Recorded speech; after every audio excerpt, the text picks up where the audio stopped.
你说。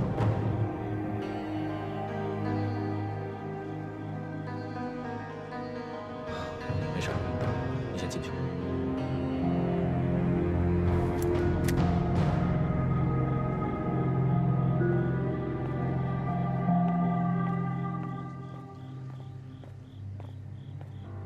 我以为你早就会来找我。我说周觉，怎么哪儿都有你？京城有你，四川也有你。你们同盟会想在这儿干什么？当然是指导维权工作，替民众要回古今呢。这个维权会到底是什么路子？其实，就是当时购买铁路股权的人，有乡绅、工人、农民，还有青龙会的人，和一些普通群众。大家各自代表不同的利益团体，融合而形成了这个维权会。什么维权会？我看你又是来蛊惑群众生事儿的吧？我告诉你，这儿不是京城，一旦出了乱子，谁都没好果子吃。崇立明，这次我是代表同盟会来解决铁路股权问题的。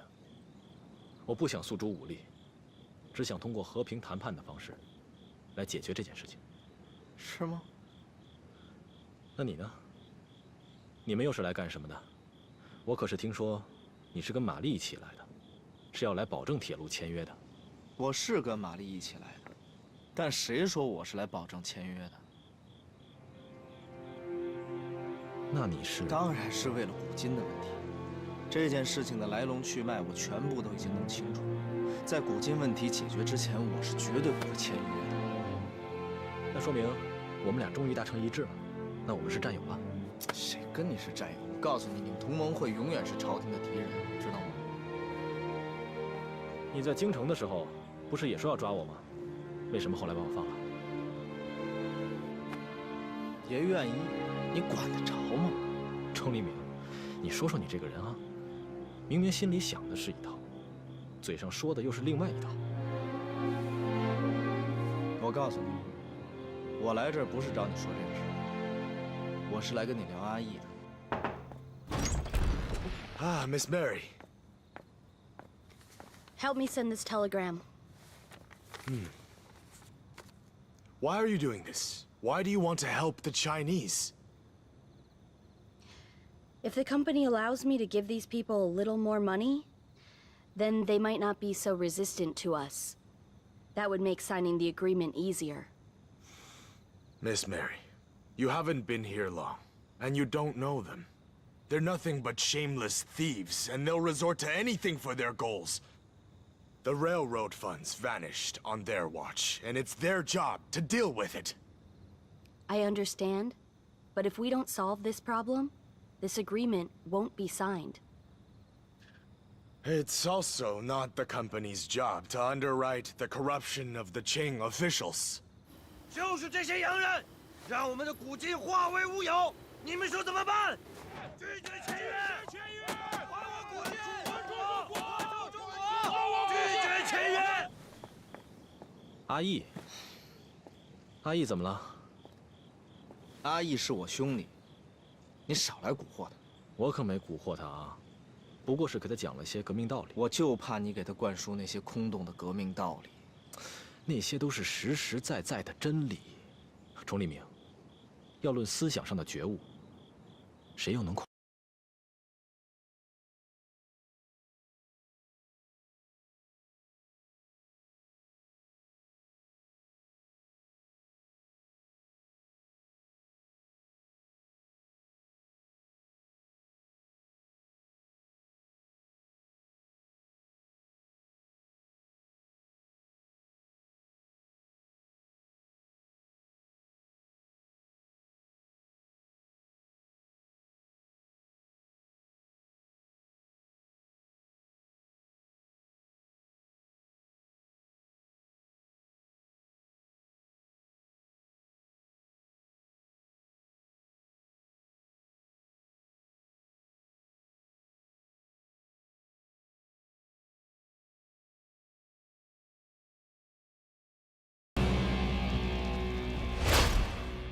一个青年人的未来，尤其是你我，谁能说了算呢？其他人我都说了不算，但是阿义我说了算。我警告你，如果你再敢去找阿义的话，我绝对对你不客气。我可以不去找他，但如果他主动来找我呢？没有如果，不可能。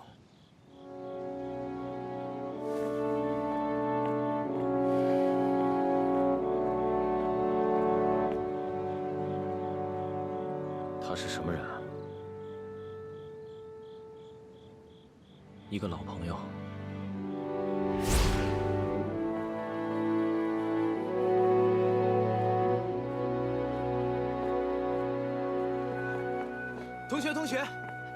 同学，这是周觉学长让我交给你的。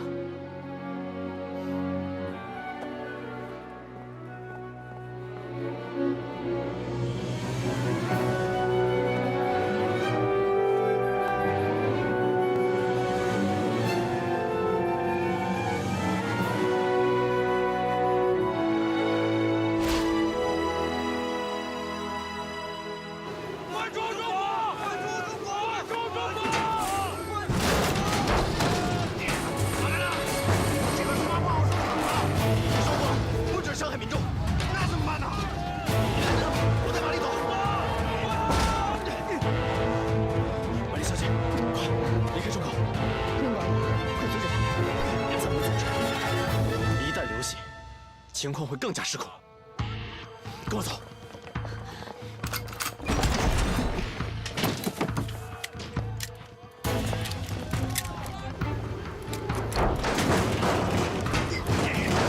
把门打开，把他们进来！你要干什么？控制局势，赶紧带着你的人撤回去，照我处理。你怎么处理？现在就步！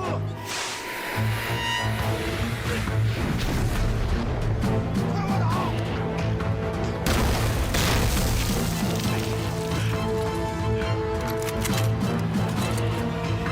准备开枪！不能开枪！没有我的命令，绝对不许开枪！你到底在报谁？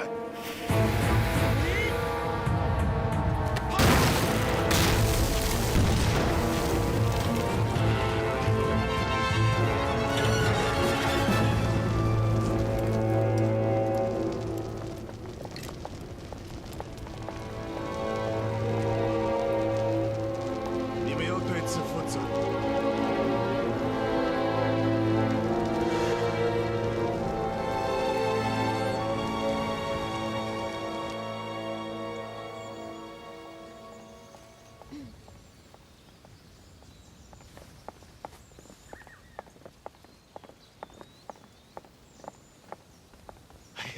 玛丽小姐，铁路公司的事儿我听说了，这实在是太……楚黎明呢？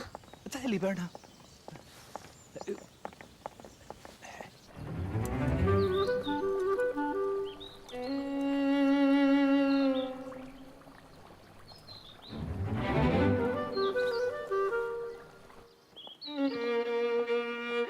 哟，来了。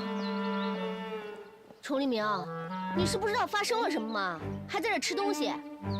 我当然知道。崇黎明，你来四川是做什么的？是保护我的，还是那些报名的帮凶啊？那当然是保护玛丽小姐。报名打砸铁路公司，你的2个手下竟然阻止我们开枪，导致有人被炸伤。温狗和瓦格纳呢，在这件事情上没有做错。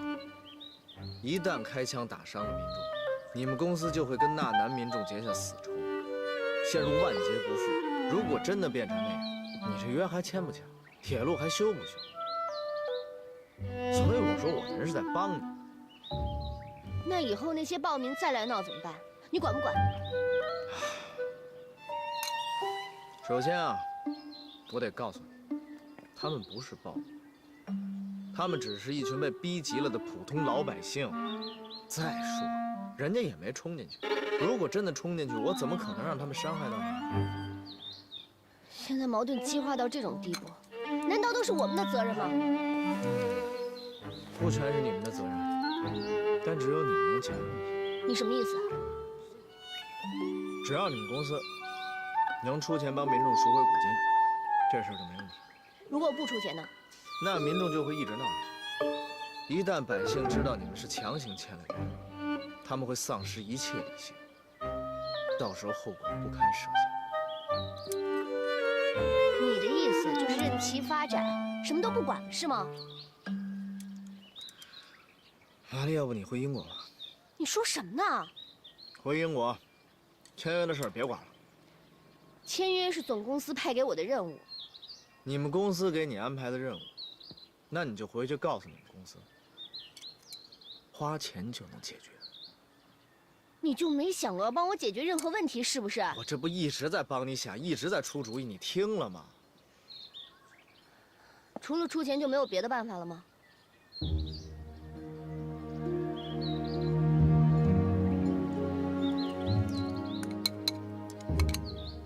你真的想解决问题？废话。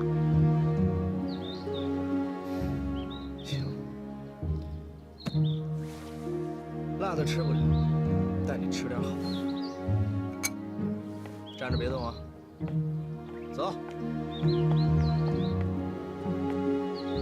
曹先生，我最讨厌浪费，你必须吃个精光，懂我什么意思吗？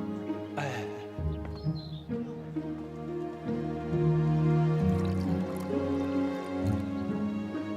谢谢。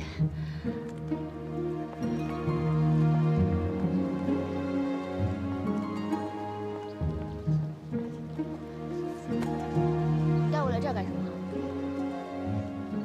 哎呦，大人，请。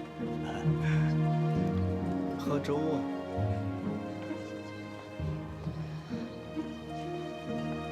啊！请。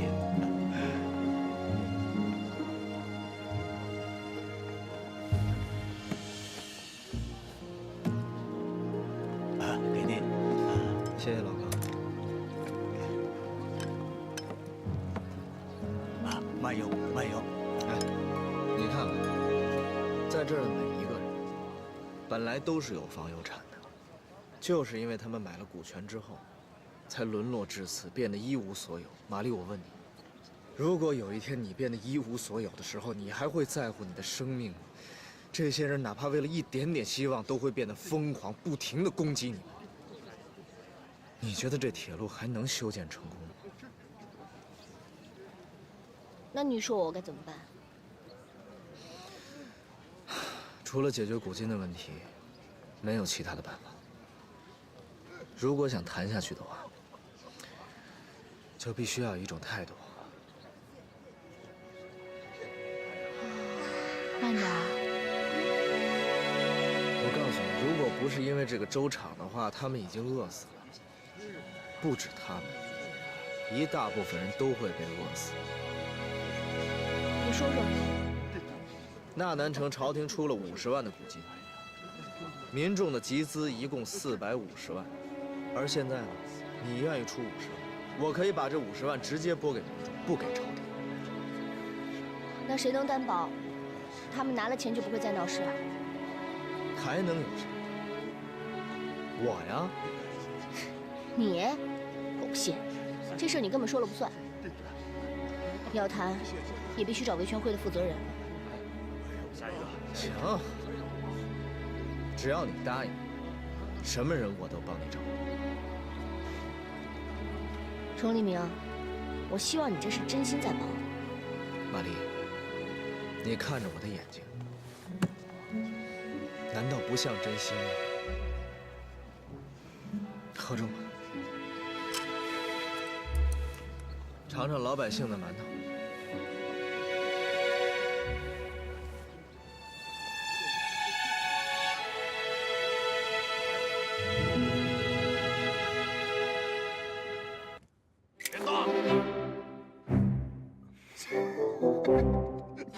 你别抖，苹果掉了可打着你了啊！哎，回来点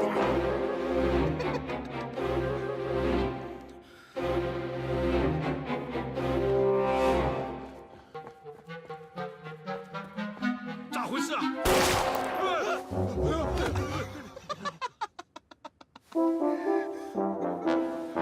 欧爷。别！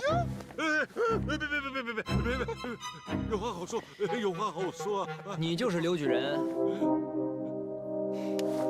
伸一下。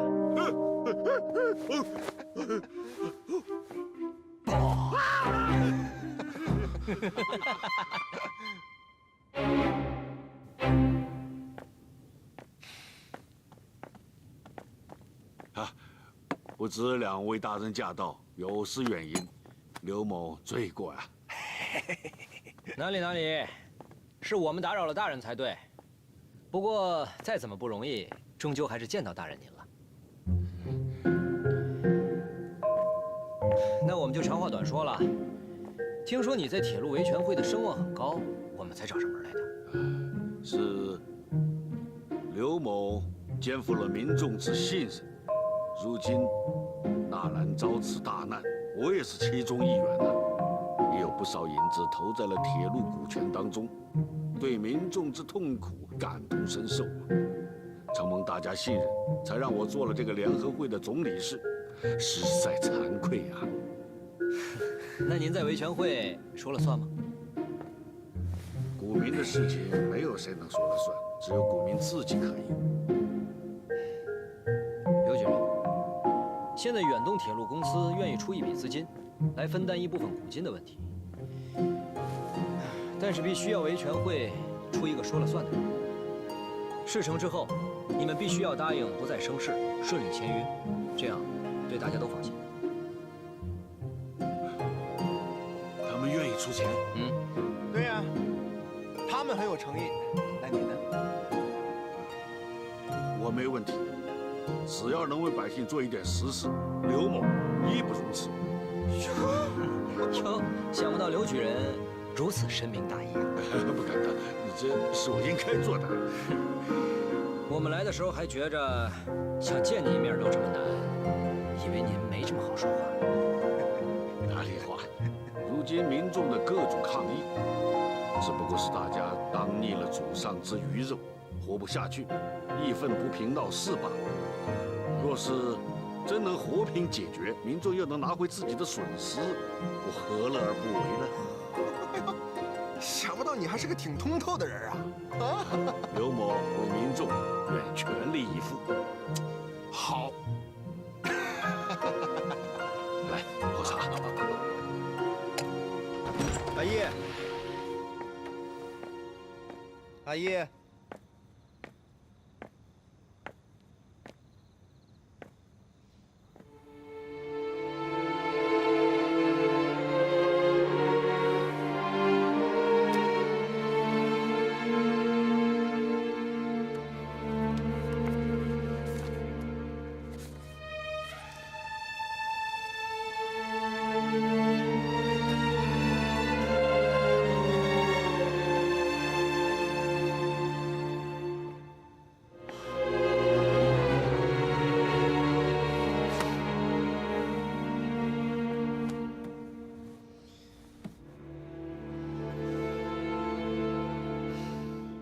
玛丽真的愿意谈判？崇立明好不容易才说服他的。可是崇立明，他怎么会跟玛丽认识？他们关系很好吗？他们之前在英国的时候是同学。怎么，突然问起这个？啊，没什么。对了，我给你的书看得怎么样了？看倒是看了，但就是还有很多地方不懂。哪里不懂？这个国家到底是什么？还有，孙先生的民族主义又是什么？孙先生说的民族主义，其实就可以用一句话来概括，那就是国家精神。咱们中国啊，最不缺的就是家族、宗族精神。为了家族和宗族，我们可以牺牲小我，牺牲个人，但往往一谈到国家，大多数人就根本没有牺牲精神了。清朝积贫积弱，民众没有把这个国家当成自己的国家，所以我们的民族精神也随之四分五裂，亟待凝聚。所以啊，要想救中国，就必须历经革命，要将国人之精神重新凝聚起来。那有哪些国家经历过革命？在欧洲，像法兰西、英国、意大利，都已经经历过革命的阵痛，重新建立起政权。啊，对了，还有俄国。俄国，他们被沙皇统治了很多年，但近几年日俄战争之后，俄国国内也出现了风起云涌的革命运动。虽然一直被压制，但我相信，革命的火种定会继续燃烧下去。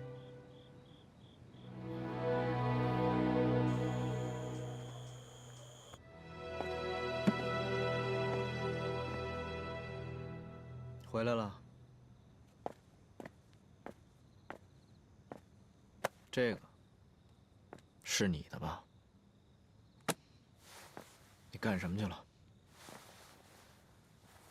见周爵去了。他又跟你说什么了？是不是又是什么三民主义、推翻帝制之类的东西？对，就是这些。可我觉得很有道理。幼稚。周先生说，你们之前在日本的时候进行过深度谈判，他的很多想法你都认同。听他的，我什么时候说过我认同？你别听他说的头头是道，他心中所谓的梦想根本就不可能实现。可要不去实践的话，任何想法都实现不了。这就是我跟你之间的差异。你以为周爵说的那些话我不懂？我告诉你，我都懂。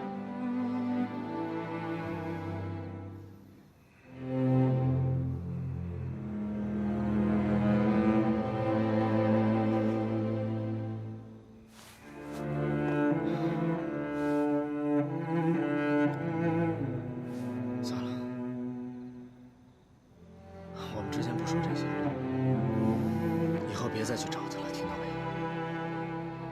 那凭什么你就能去找他，我就不能？不能就是不能，你哪儿那么多废话？我告诉你，因为我是燕氏藩的藩主，因为你是燕氏藩的一员，你就必须要听我的命令。就因为我是燕氏藩的一员，所以我不能有自己任何的想法，对吧？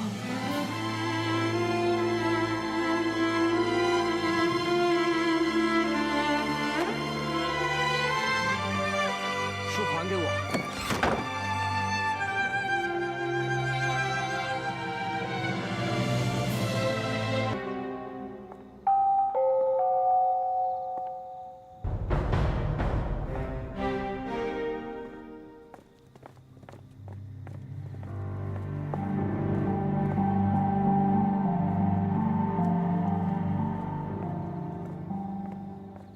周先生， Nice to meet you, Mary.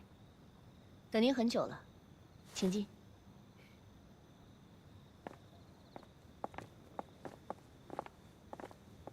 请坐。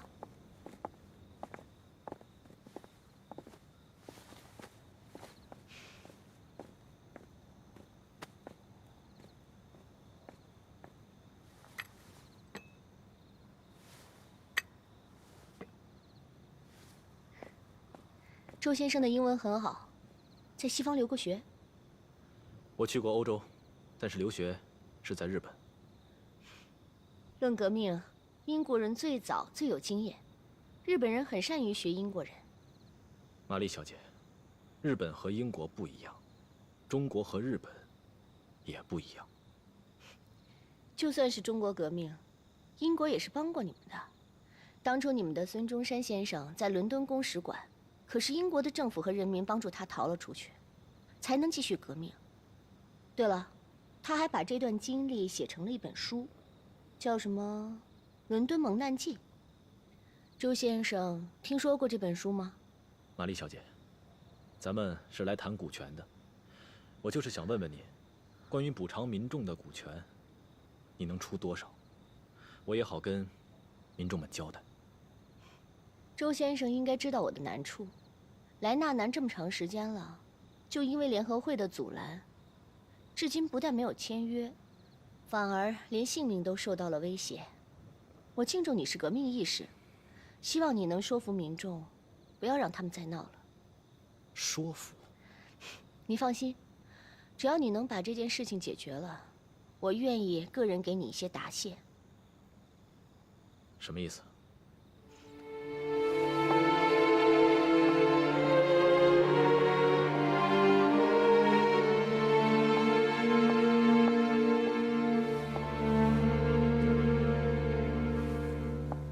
这是给您个人的。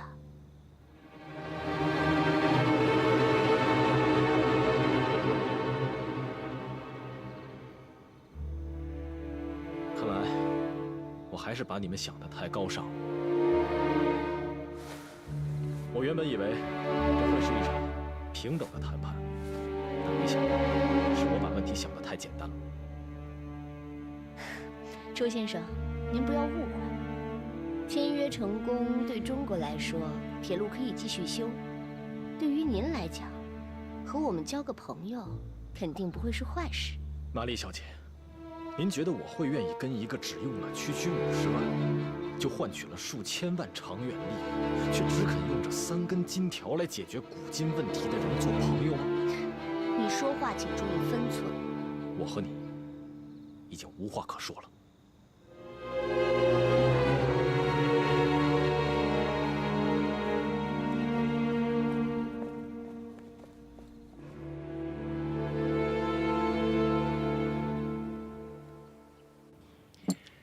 这个您收好，这是啥子？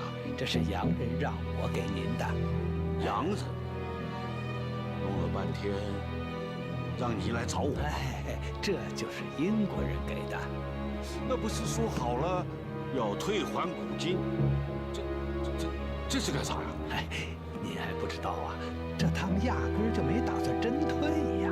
您呢，尽管收着这个啊。让您底下人暂时别闹就行了。可我这里面的古金，那可根本不止这2根金条啊！哎呀，我知道，我也没让您不闹啊。哎，这个您不收，那不是白不收吗？这不太好吧？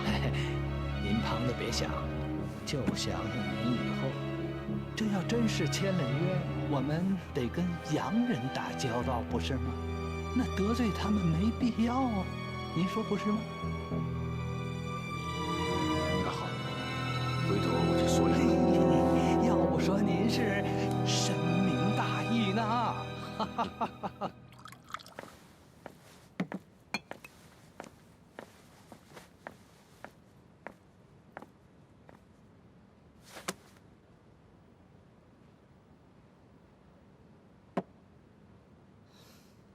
姐，你是不是跟崇利明一样，不要让我跟周爵接触？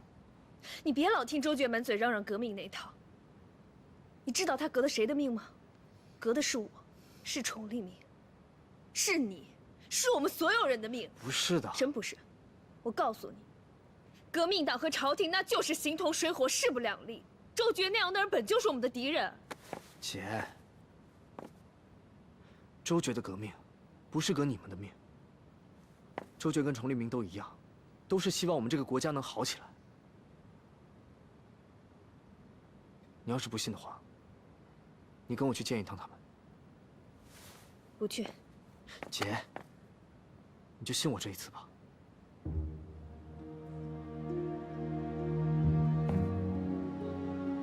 姐，周爵有很多话，我说不出来，但是我相信。你跟他见过这一次面之后，你绝对不会这么想的。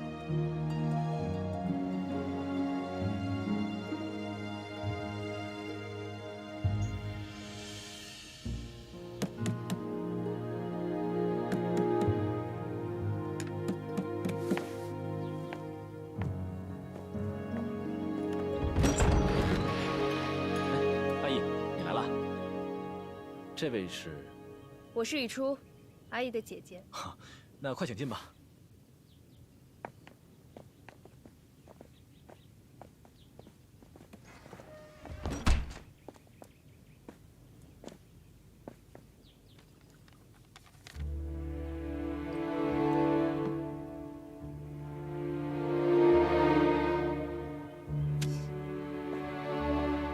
行了，周爵，不用倒水了，我说2句就走。我请求你，以后不要再来招惹阿义了。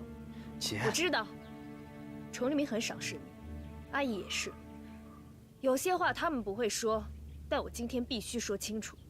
你的理论确实很容易说服阿义这样的年轻人，但是我希望你也能替阿义想想。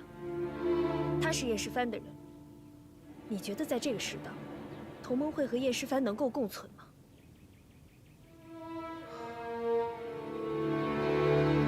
玉初小姐，我知道，我们代表了两个不同的阵营，但是阿义，他和你们不一样，也和崇立明不一样。我只是给他打开了一扇新的窗口，可供他做出新的选择罢了。新的选择？什么意思？姐，我没有。如果你真心为阿义着想，你就不应该让他冒这么大的风险。这个，请你收回去。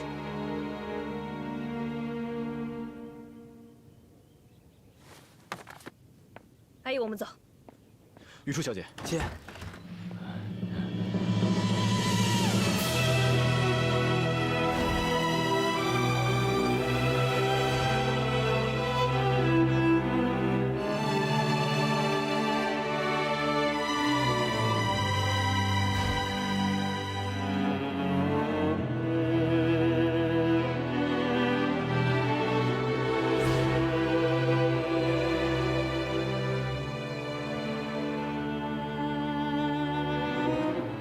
玉初小姐，阿义，他和你们不一样，你们是皇亲贵胄，可他不是，是你们把他带进了燕世蕃。不，姐，我是自愿加入燕世蕃的。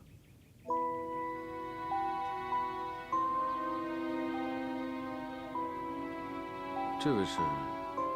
这是我姐姐。阿义，姐，这是黎叔，他是保护周先生的。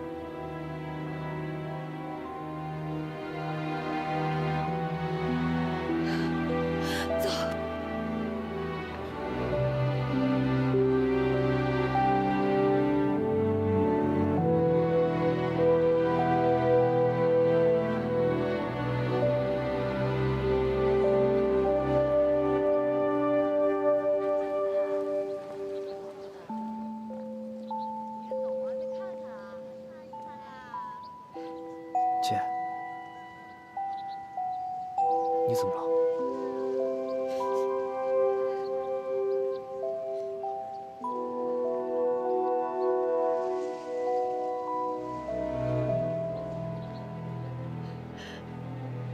阿义，你答应姐姐，以后不要再去那儿了，好吗？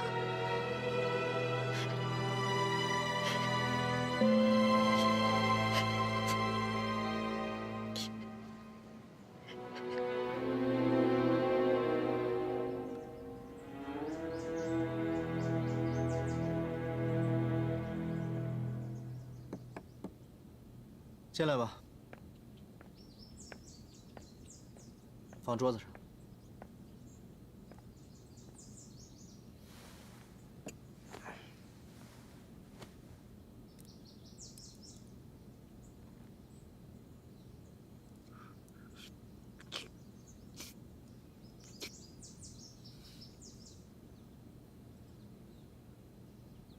怎么了，哥？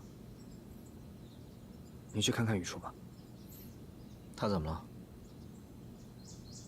他今天状态不太好。说清楚点。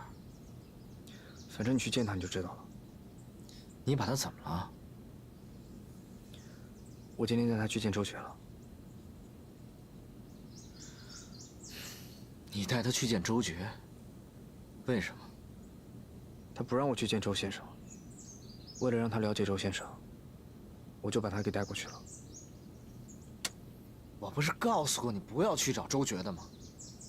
你倒好，不光自己去了，还把雨初给拉进去了。你怎么想的？你告诉我行吗？我以为带雨初去见周先生，就会消除他的偏见。结果呢？结果不太好。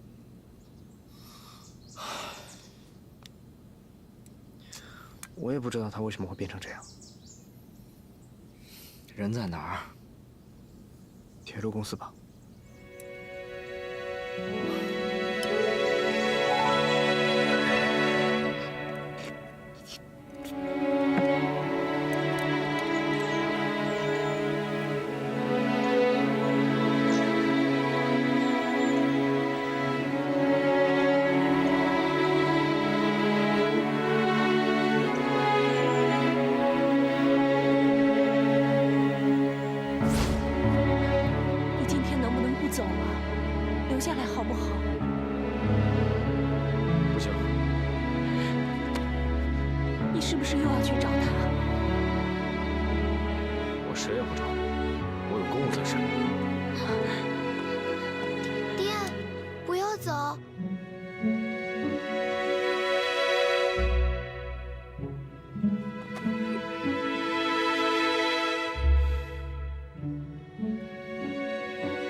是崇立明让你伤心了吗？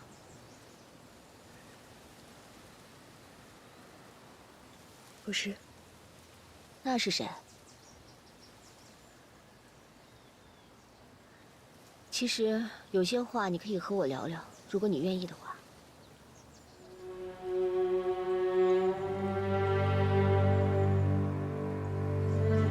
我在想我娘。你娘？她在京城吗？没有，她在我5岁的时候就过世了。那你爹呢？我爹？我爹还在我带孝的时候，就娶了他一直心仪的蒙古小姐。那个家我自然就待不下去了。幸好后来舅舅收留了我。哲玉王爷。对。他对你好吗？很好。他教我读书识字，给我皇室贵族的待遇。如果没有他，我真的不知道会活成什么样子。那你已经很幸运了，起码你见过爹娘。我却连他们长什么样子都不知道。我是一个弃婴，从小就被一个乞丐头子收养。你知道我那时候过的是什么生活吗？他逼我乞讨，如果我不听他的话，就会打我、虐待我，甚至饭都不给我吃。这种生活一直持续到我7岁。当我在街头乞讨的时候，遇到了一个英国人，他从乞丐头子的手里救下了我。从此以后，我有了爸爸。像你的舅舅那样，爸爸对我很好，给了我全新的、有尊严的生活。你说，我是不是应该报答他？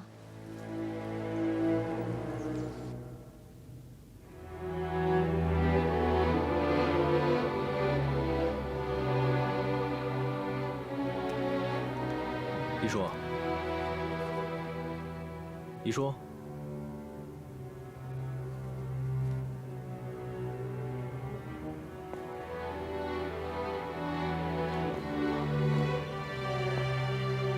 黎叔，你想什么呢？啊，不知道，我总忘不了那姑娘看我的那种眼神。你说阿依的姐姐啊？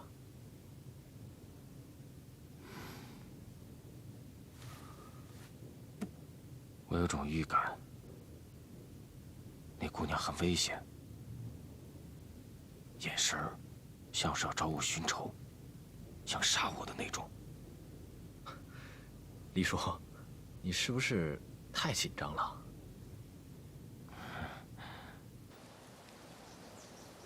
玛丽，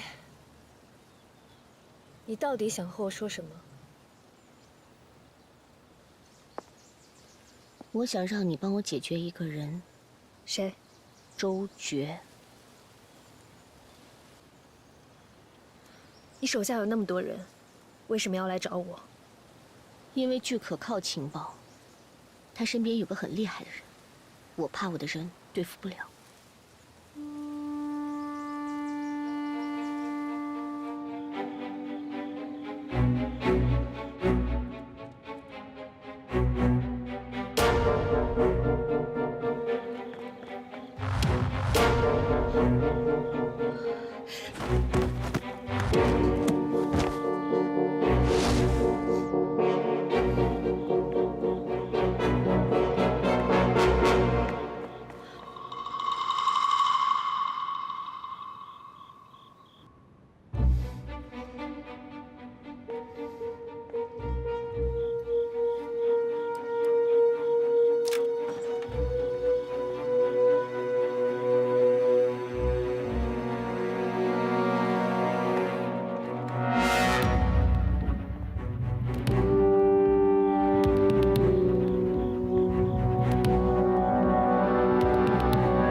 认得我了，那你总该记得袁宁是谁吧？袁宁。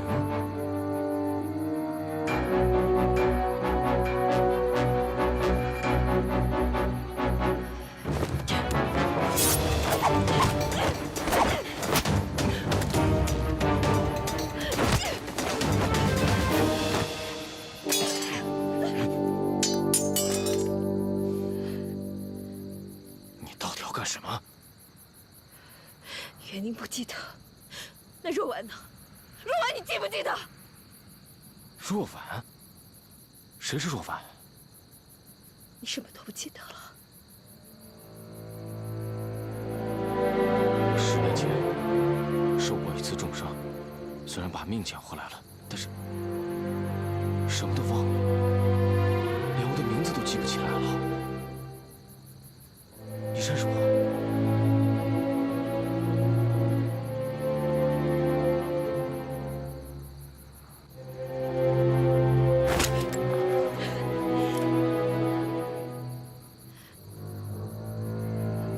忘了？那你就这么不明不白的去死吧！你一定认识我。告诉我，袁宁和若婉是谁？你是谁？我们之间有恩怨吗？啊！你别过来！10年了，你是第一个认识我的人。如果我以前做了对不起你的事情，我可以受到惩罚。但是你一定要告诉我，我是谁？我以前都做了什么？啊！你为什么这么恨我？我让你别过来！你告诉我，我是谁啊？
我刚刚去铁路公司找你，你怎么不在？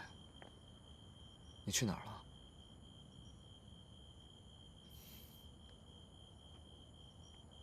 雨初，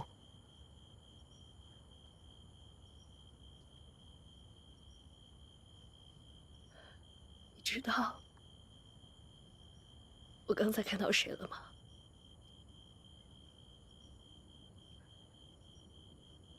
我刚才看到杨明了。 他还活着，可是他什么都不记得，什么都不记得，他怎么可以？他怎么可以忘记？他怎么可以？你告诉我，告诉我，他怎么可以忘记？他怎么可以忘记？ 不可以忘记，不可以忘记，不可以，不可以忘记，不可以。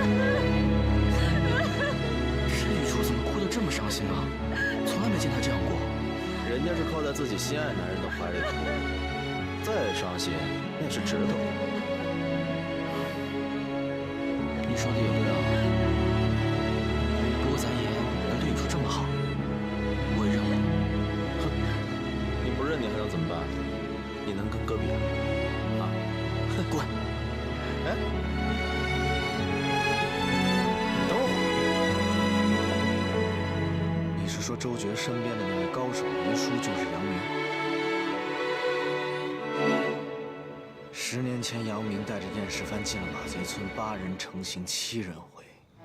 瑞珍那个时候告诉我，杨明已经死了，怎么现在又变成了周决的保镖了？中间发生了什么事情，他完全都不记得了。要不要我去问问周决？不要，你不想知道你父亲经历了什么吗？他不是我的父亲。玉初，我知道你恨杨明，但他毕竟还是你的亲生父亲。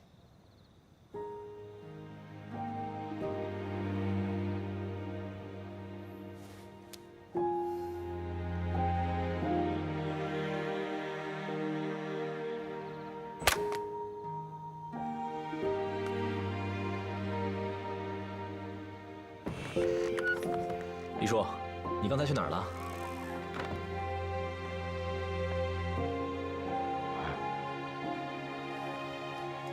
怎么了，李叔？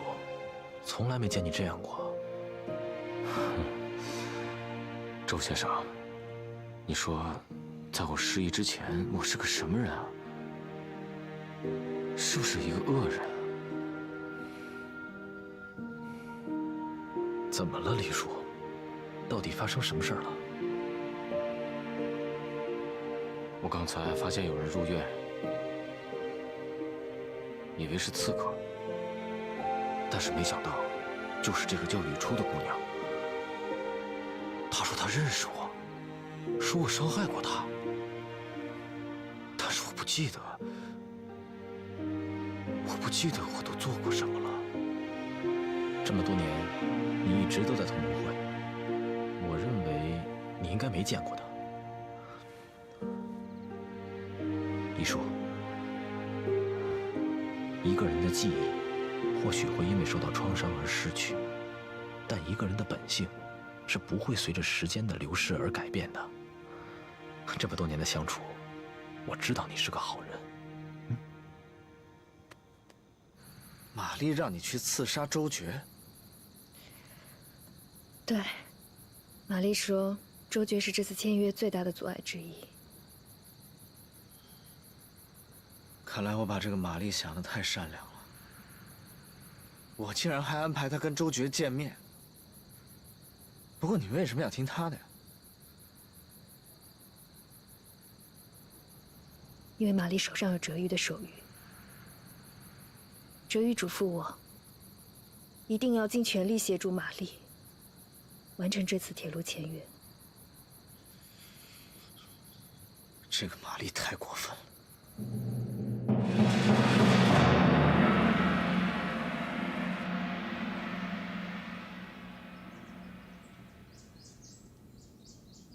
How did your talk with Mr. Leo go? I've already asked Magistrate Cao to go and handle the matter, and according to him, Mr. Liu received the money and agreed to help.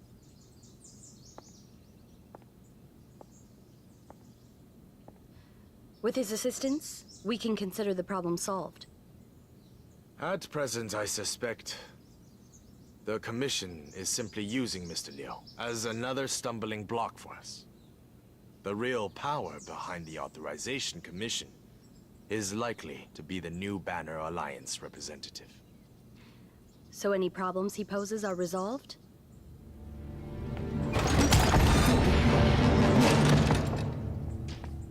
Zhou Liming, 你怎么来？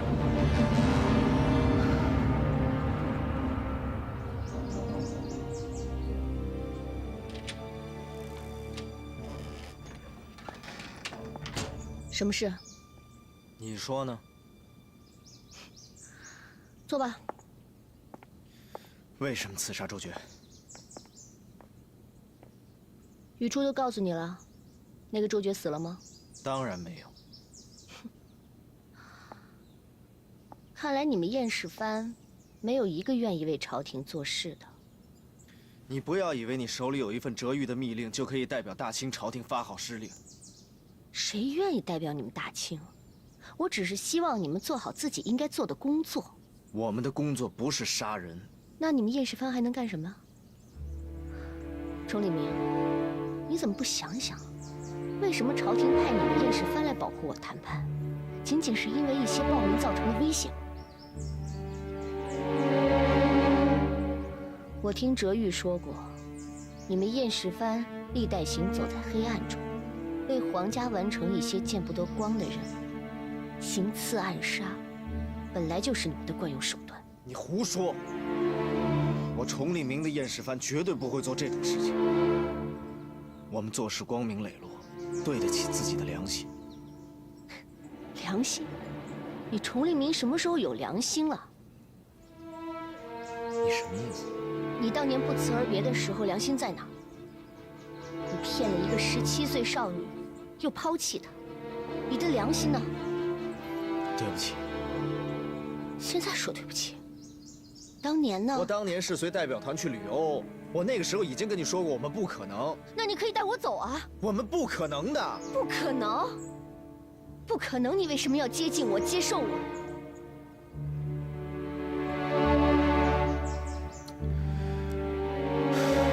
咱们现在讨论的问题不是这个，我们现在不是在说铁路的问题吗？你滚！我叫你滚！事情都已经过了这么久了，你不要把往日的事情跟现在的问题混为一。我叫你滚！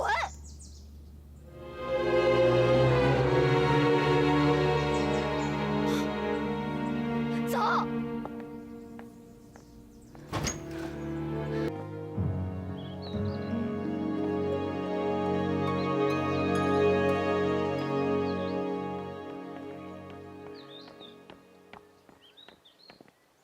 又去找玛丽了？啊，把他臭骂了一顿。那他怎么说？老样子呗，油盐不进。我觉得呀，咱也还是别让他帮忙了，该怎么办怎么办吧。反正我再也不想见到他了。崇礼明，你得帮我一个忙。怎么了？你说。阿姨最近是不是都在躲着我？没有，是我让他老实待在屋子里，好好反省反省，哪儿都别去。我看得出来，他已经被周决的想法给影响了。放心吧，我会劝他的。只是你爹，啊不，黎叔，阿姨应该还不知道他的身份吧？他应该只在阳明土马贼村那夜见过一次，这么多年，应该已经不记得了。要不然他们也不可能相安无事相处那么久。阿姨一直觉得自己是个孤儿，现在自己的父亲近在眼前，她却不知道。你心疼他了，对吧？我是他大哥，当然心疼他了。如果你真的心疼他，你就应该守口如瓶，绝对不能让他们相认。可是杨明这种人不配做任何人的父亲。我知道你是为阿姨好，可纸是包不住火的，他总有一天会知道。你不许告诉他。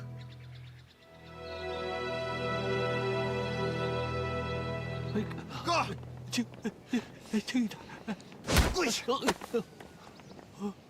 什么情况啊？这个狗东西居然背地里给洋人干事儿！哥，你猜我看见什么了？刚才我路过他房间，他在那乐乐呵呵的数钱，口口声声说没钱接济百姓，结果呢？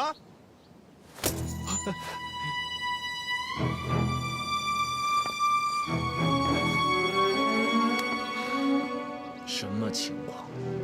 我真是该死，我该死！这都是玛丽让我把钱交给刘举人，她想收买他，想让铁路维权联合会的人不要再闹了。我这只是从中抽了点油水。哼，挺自觉的。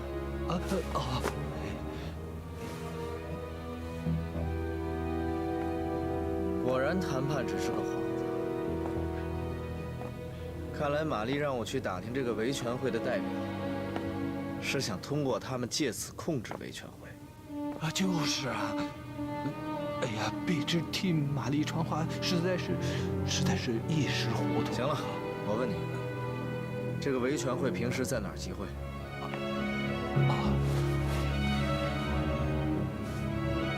顶峰梁子甲16号。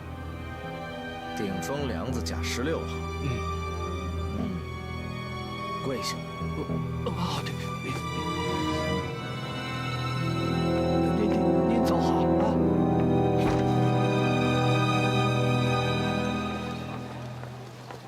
加鞭的。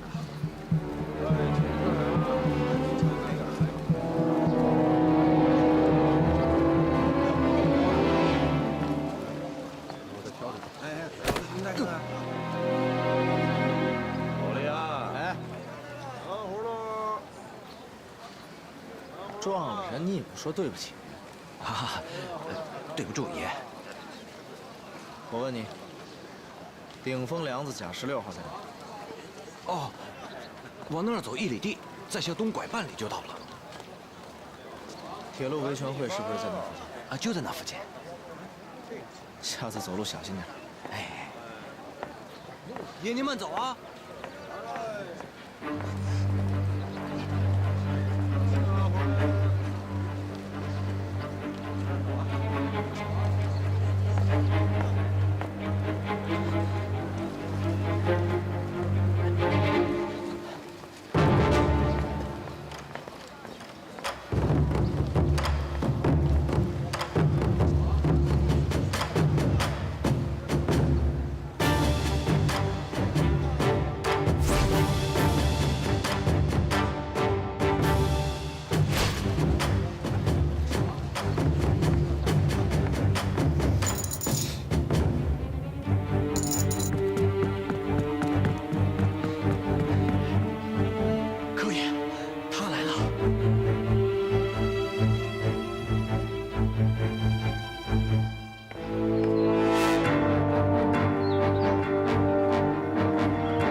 问你们个事儿，铁路维权联合会是在这儿吗？你就是崇立明？怎么着？那请进吧。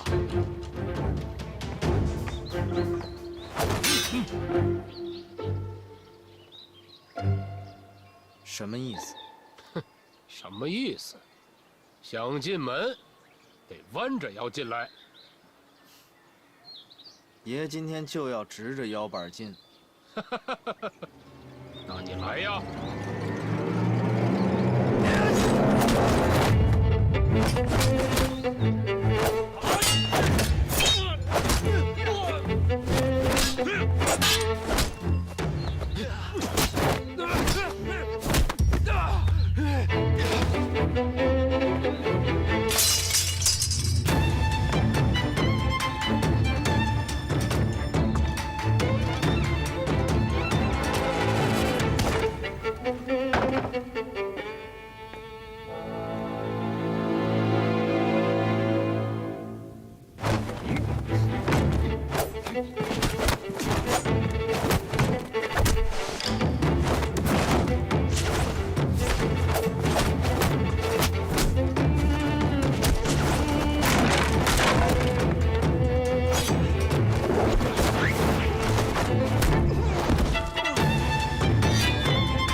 干嘛呢？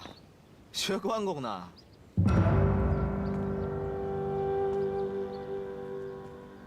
谢贝勒爷谬赞，您到底还是找到这儿来了。是你？你是维权会的人？我是维权会的人呀，但更是青龙会的人。原来维权会藏在一个贼窝里。我们当家的听说贝勒爷您大驾光临，特地嘱咐一定要安排好手下，好好招呼招呼你。不知道这几番热情的招呼，您还觉得爽吗？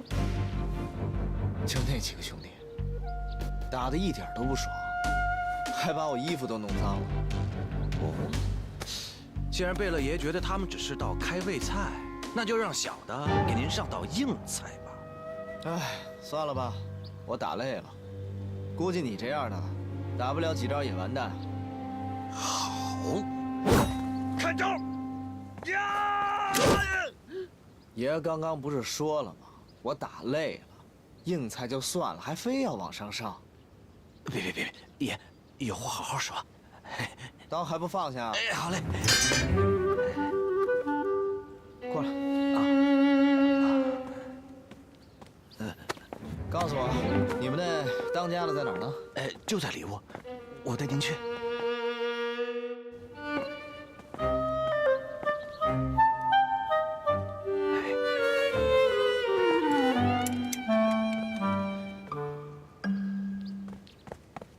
哎，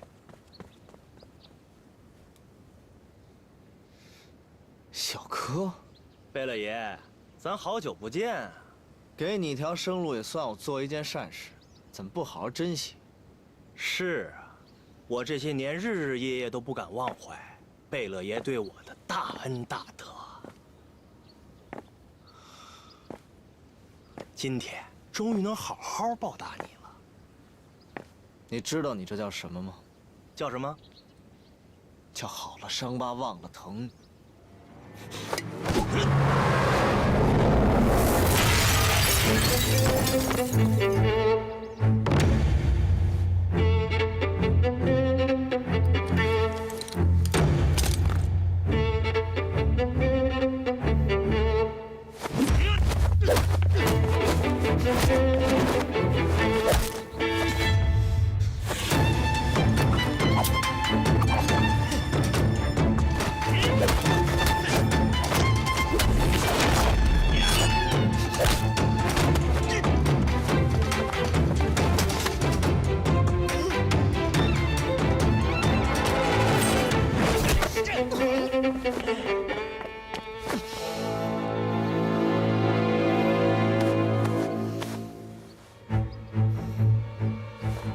有进步。仇立明，要不是我当年腿上有伤，早该死了。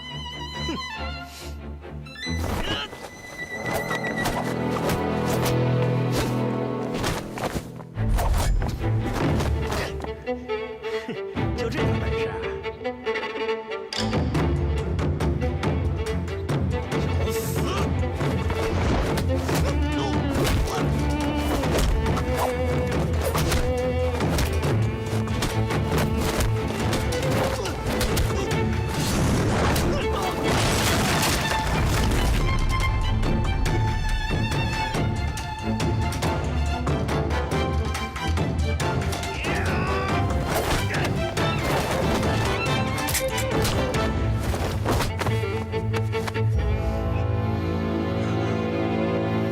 只动拳脚，不动脑子，也没什么长进。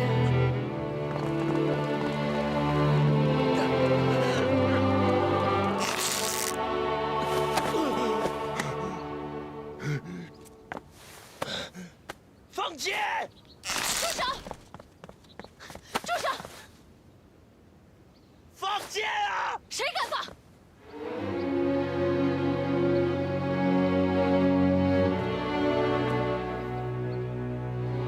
都给我放下剑！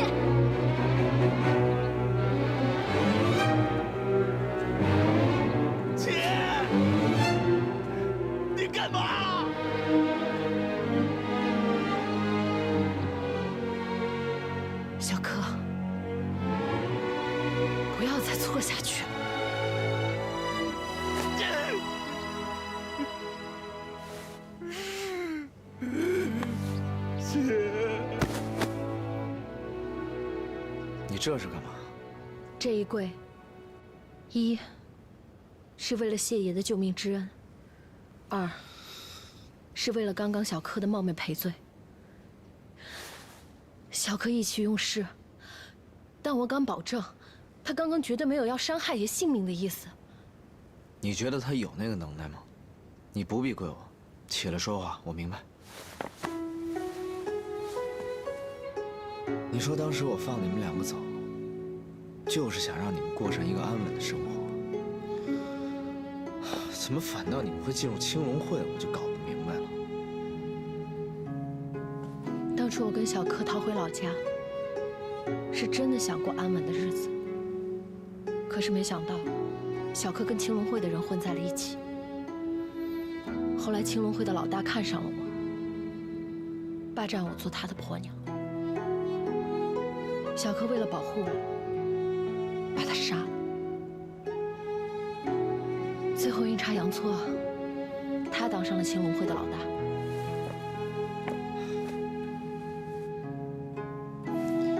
这个小柯真的不安生。那青龙会怎么会跟维权会扯上关系？其实，青龙会就是地方上的一个民间组织，跟青帮没有关系。帮众的成员原来很多都是脚夫、矿工，大家一听说说要修铁路，全都入了股。我跟小柯也入了几千两的股金。你的意思是，你把在京城所有的积蓄全部都压了进去？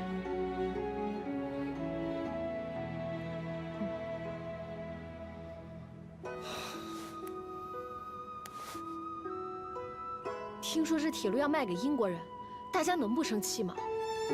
小柯就组织大家斗争，这一来二往的，就建立了铁路联合维权会。那个维权会那个什么刘举人到底是怎么回事？他也是你们青龙会的人吗？不是，其实一开始没有什么维权会，都是自发的斗争，都是当地的乡绅他们建立的维权会。他们把总部设在我们这儿，可能觉得我们有能力保护大家吧。那你也知道玛丽企图收买刘举人的事情了吗？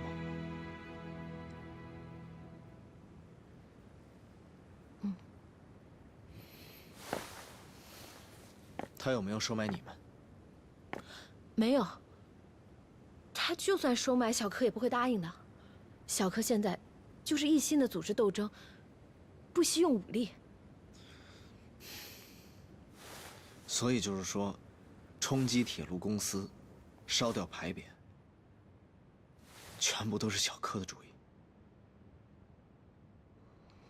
是，但是那些洋人太可恶了。他们的所作所为跟抢劫有分别吗？这件事情如果闹大了，朝廷一定会派兵，到时候没有任何回旋的余地。那我们就这样认命吗？我不是来了吗？我不会再让这件事情这么闹下去。你的那股金我也一定替你拿回来，但是你去告诉你那个弟弟，别再让他给我惹是生非了，行吗？芳儿明白了。柯爷，上次咱们在京城的行动之所以失败，就是因为他。这次要是再把他放走了，那等于是放虎归山呀。废话不用你说，我姐护着他，你说我能有什么办法？哎，您说，他这次到铁路维权会，到底想干嘛？他们燕世藩此次来四川，那就是为了保护英国代表。他们本身就是朝廷的重臣，绝对不是我们的朋友。哦，对了，我听说那个玛丽小姐已经见过刘举人和周觉了。是。那这崇利明是不是来收买您的？不可能，他这个人你不了解，他是不可能听人摆布、替人办事的。老大，我呢是这么想的，这洋人嘛，无非就是想花点钱买太平，可结果呢，找了半天也只找到了刘举人和周觉。这挣钱的好事儿，咱们是不是也应该有一份啊？好几万的钱呢，不拿白不拿。去，帮爷备辆马车。爷，您这是要去哪儿啊？哼，自然是去会会那位玛丽小姐了。得嘞。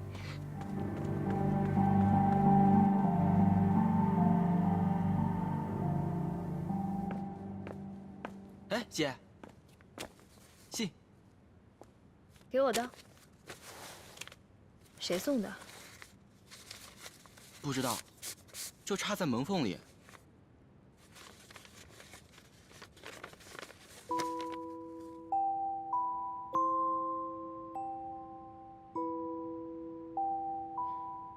怎么了？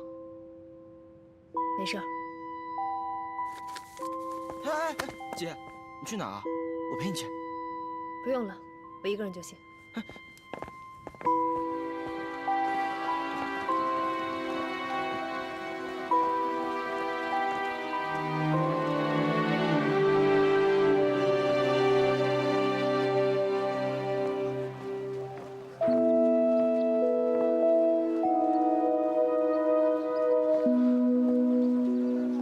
玉楚姑娘，果然是你。约你来，是想问你个问题。我还是想知道究竟是什么原因，你这么恨我。你真想知道？告诉我。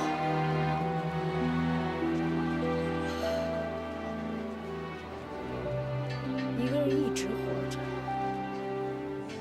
却不知道自己造过的孽，是不是很痛苦？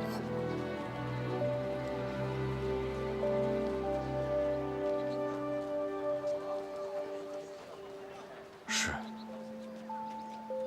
好啊，我偏不告诉你。你就这么恨我吗？我就是要让你痛苦。你只要知道，你曾经深深伤了一个女人的心，毁了一个人的一生，让一个家家破人亡，就足够了。玉树姑娘，把话说清楚好吗？很多事情永远都说不清楚，别再来找我。玉树姑娘，你没资格叫这个名字。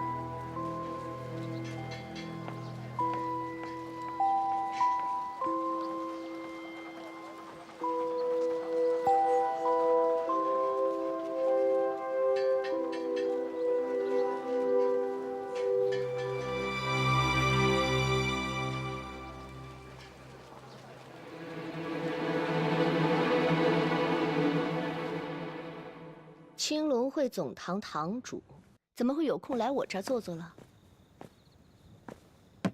听闻玛丽小姐酷爱饮酒，今儿啊，咱不妨换换口味，尝尝四川本土的佳酿。想得真周到啊！柯爷这么晚来找我，不仅仅是请我喝酒的吧？请。先干为敬。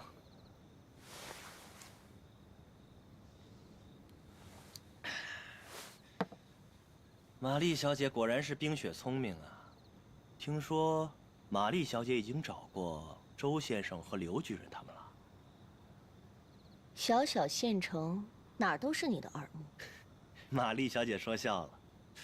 不过玛丽小姐要是想用钱买太平的话，我得说您之前可能是找错人了。据我所知，刘举人是你们维权会的总理事吧？对。没错，那我找他有什么不对啊？权力和地位啊，它不一定成正比，这个玛丽小姐应该比我清楚才是啊。你的意思是我应该找的人是你？开诚布公也好。说吧，你想怎么样？最近我这手底下几百个兄弟啊，正饿着肚子呢，他们能否安分下来，那可全仰仗玛丽小姐的诚意。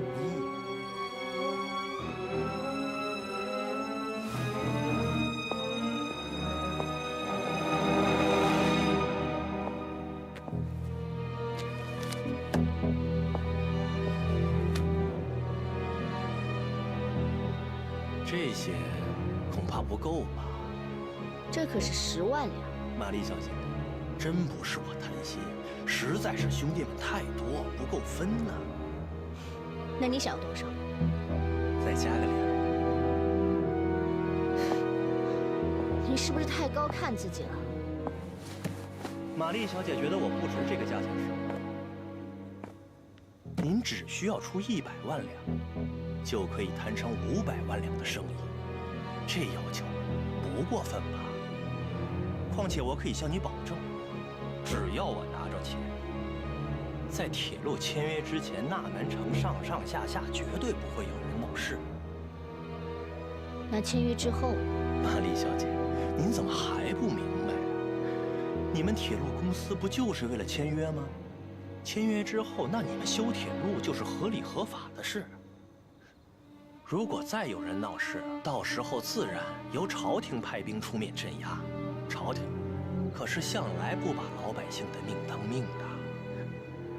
如果那时候再有人来闹事，那自然是来一个杀一个，来2个杀1双嘛。玛丽小姐，您啊，脑子不太灵光，早找我，这事儿不早解决了吗？啊？来人呐！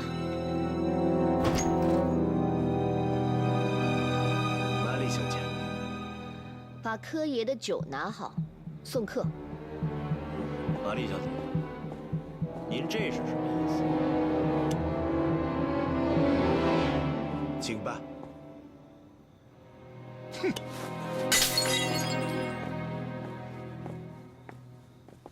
Do you think he'll stop if you just let him go? Just him? I don't think so. 卖报卖报，特大新闻！看报看报，特大新闻！卖报卖报，特大新闻！给你。卖报卖报，特大新闻！看报看报，特大新闻！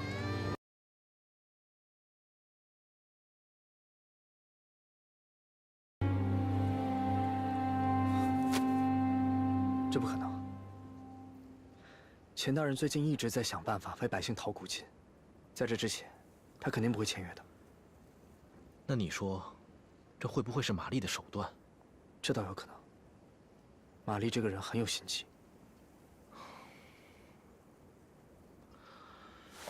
这一下，事情可真不好办了。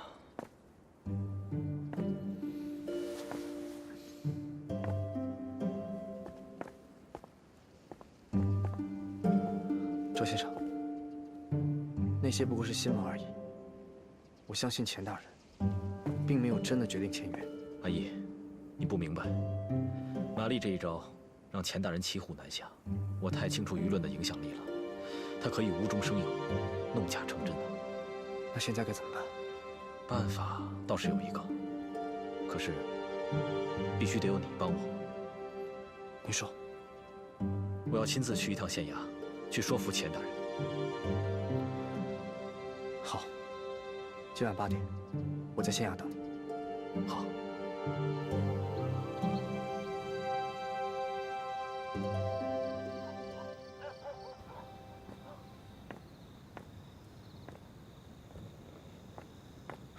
周先生，你不能去，太危险了。哎呀，黎叔，不管怎么样，我都要努力去试一试。我总不能眼睁睁地看着维权会这么久的努力付诸东流啊！维权会那些人都各怀鬼胎，你为他们这样做，值得吗？黎叔，我不是为了那些人，我是为了那些现在还在饿着肚子的百姓。可你在我这儿跟那些百姓一样的重要。那这样吧，你先陪我去趟维权会。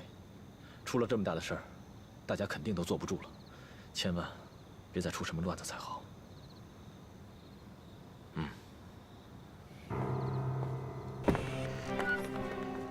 兄弟们，我们被骗了，被朝廷给骗了，也被洋人给骗了。他们从来就没管过我们的死活，朝廷扒了我们的皮卖给洋人，而洋人，他们反过来再来喝我们的血。现在姓钱的已经和英国人谈好了日子，3天后，纳南城上下数万民众的古金就要化为乌有，我们难道还要在这儿乖乖的等死吗？没错，我们要争取古金，要破坏签约。争取古金，破坏签约！争取古金，破坏签约！大家冷静一点。谁让你来的？就是谁让你再听我说几句。谁允许你进来的？单独见你一面太不容易了，所以我只好挑这个时间来。周先生有何高见啊？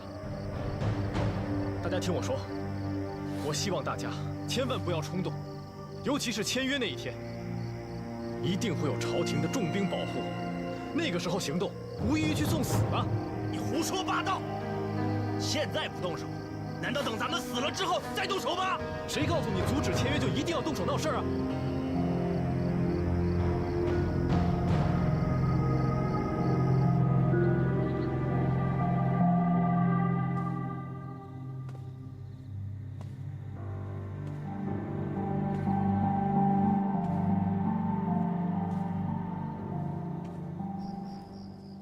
各位，争取我们的权益，不一定要通过流血的方式，革命也绝对不是暴力才能完成。这里是青龙会，不是你们同盟会的讲堂。你给我出去！你出去！出去！出去！滚出去！出去！快出去！各位听我说，千万不要听那姓周的胡说八道。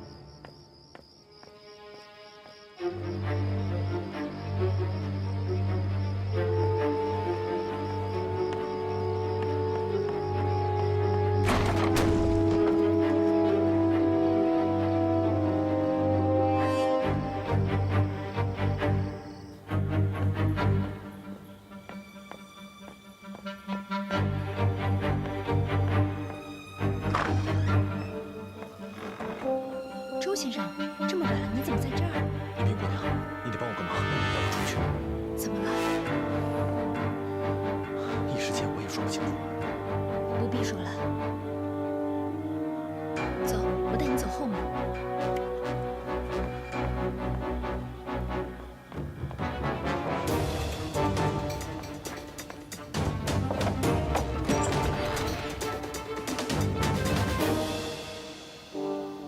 玉萍姑娘，帮我转告黎叔，告诉他我出去办点事儿，晚点回来。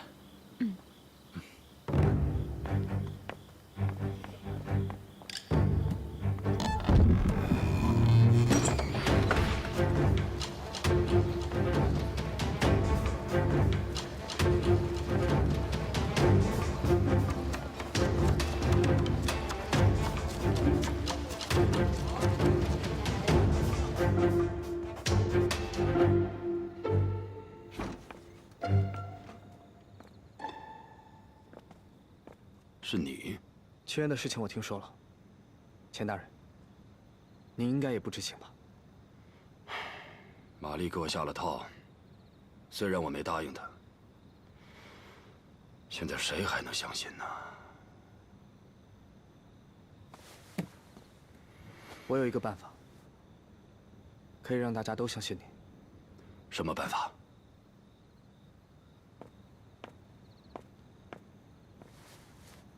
办法就是。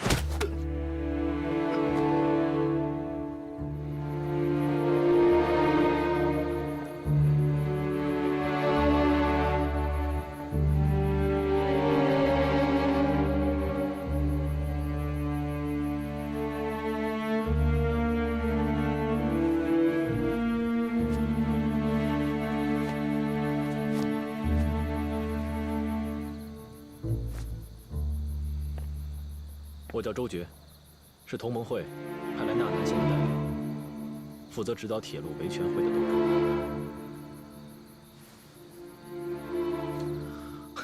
我并非刺客，此次我来，只是代表维权会和钱大人您商量商量与英国人签约的事。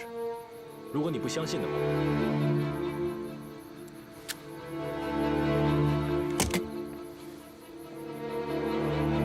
现在就可以拿枪杀我。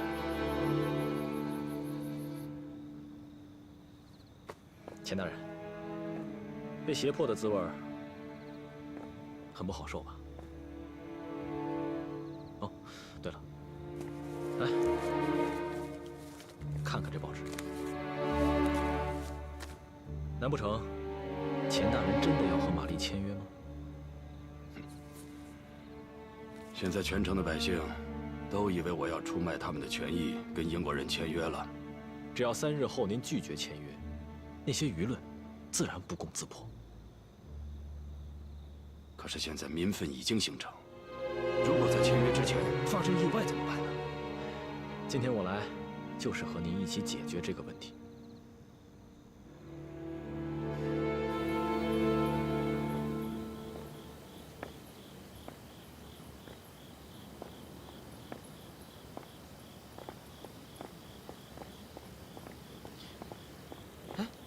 姐，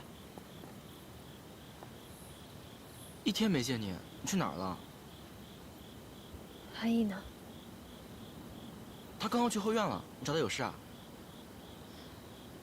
没事。姐，不知道你发生了什么，但如果我帮得到你，一定要开口。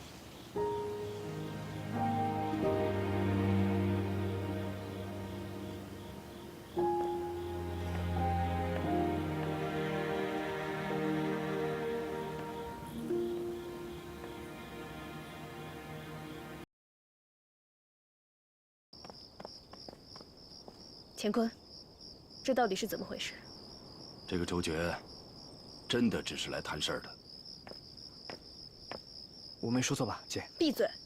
你们谁再敢替他说话，就全都按私通乱党的罪名来查处。什么事儿这么热闹？钱大人，你跟我来一下。好。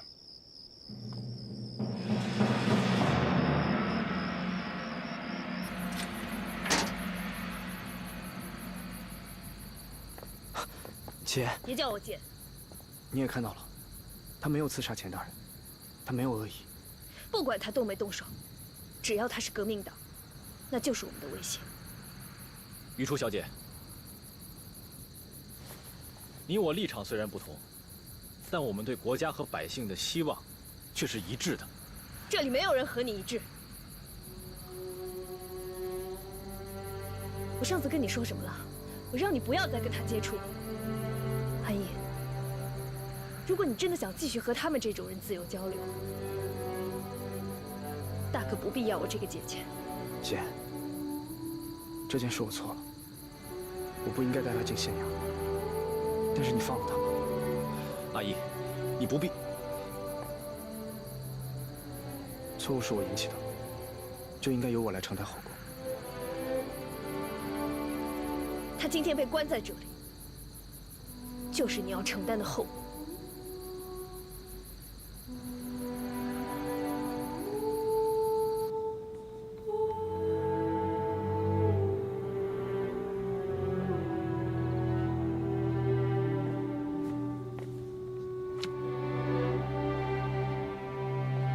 你答应他了？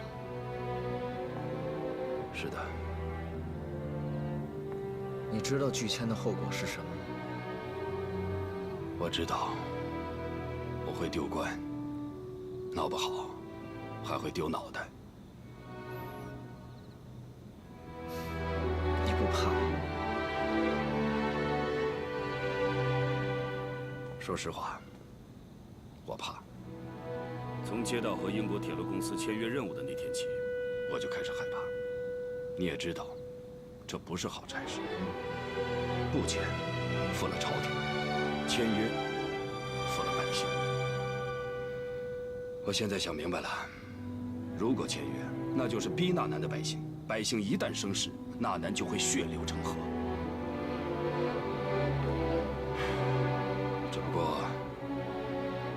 只不过你们燕世藩是来监督我签约的。钱大人，我再问你最后一次，你想好了？想好了。那你就不必担心燕世藩，因为我崇利明永远跟百姓站在一起。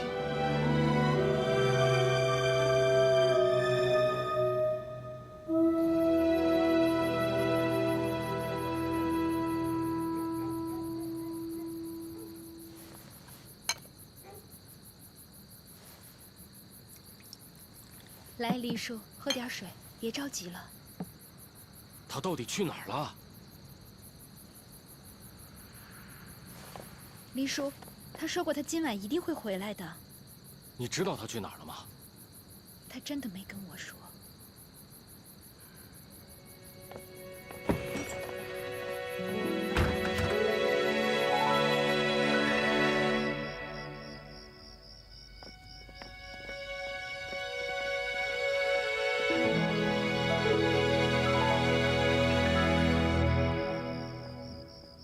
擅闯县衙，你还真是不怕死，真应该把你就地正法。你会那么做吗？你觉得我不会是吗？乾坤已经都告诉我，那你相信我？我当然不相信，但我相信乾坤。崇利明，你什么意思啊？乾坤已经下定决心，不会跟英国人签约。他要公然违抗朝廷命令，即使丢官身死，也在所不惜。这是他的原话。他这是为什么？为了这个国家的一丝希望。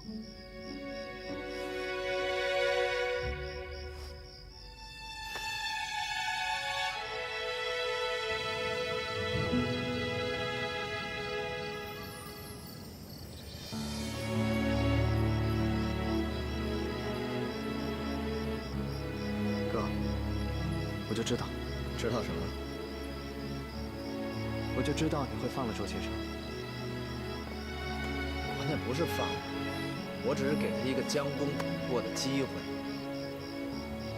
是我答应他，为维权会取得领导权，平息民众的怒火，他这才放了我。你想离开这个地方可以，不过你还需要答应我一个条件。什么条件？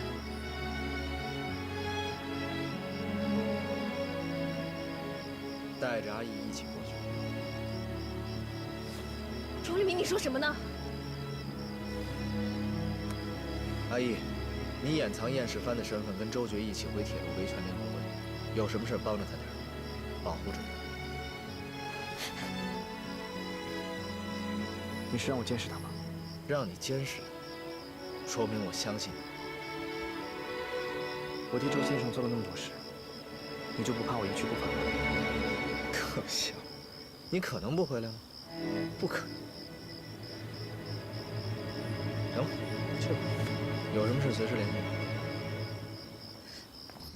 哎，干什么？啊，雨初，你为什么？走开！我不想理你站着别动，站着别动。你为什么不想理我啊？我就是不想理你。行，我让阿义跟着周决，那是为了说啊，为了什么？说。为了随时掌握情况。我告诉你，我是完全不相信周决的。你闭嘴！你别以为我不知道你什么心思。你这样就不对了。你明明知道，你为什么还要逼我说呢？崇利明，你让阿义去见那个人，你有没有想过我的感受？我当然想过你的感受，但我也有考虑阿义的感受。他不知道真相，就什么都不会想。杨明是对不起你和你母亲，在你心里，也许他是一个恶人，但你有想过阿义吗？杨明没有对不起阿义，也没有对不起若婉。对阿义来说，杨明只是一个未曾相识的父亲罢了。他那种人，不配做阿义的父亲。那也要阿义来决定。不管他是一个什么样的人，阿义作为一个儿子，他有权知道。如果有一天阿义知道你一直在隐瞒他亲生父亲的事情，他会是什么感受？阿义总会有一天知道自己的身份。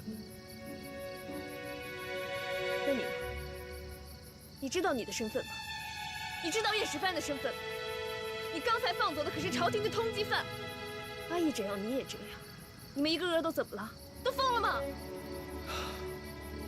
李楚，周觉现在在帮我们平息百姓的怒火，不能抓他。你觉得他能成功吗？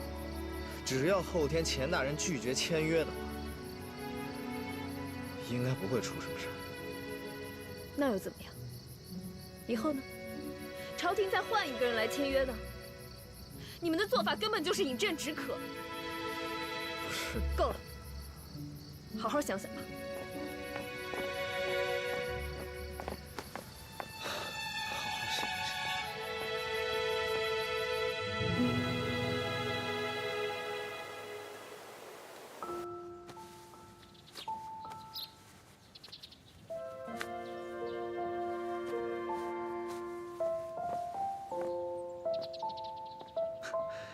来，我看看，正合适啊。黎叔，你看他像不像个大学生？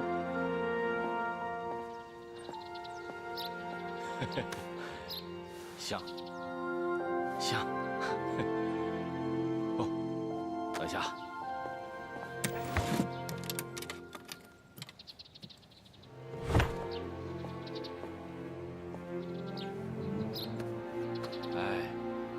这下就更像了，啊！阿义，你记住了，从今天起，你就是四川通省大学堂大一的新生，刚刚加入同盟会半年，你叫易新天。易新天。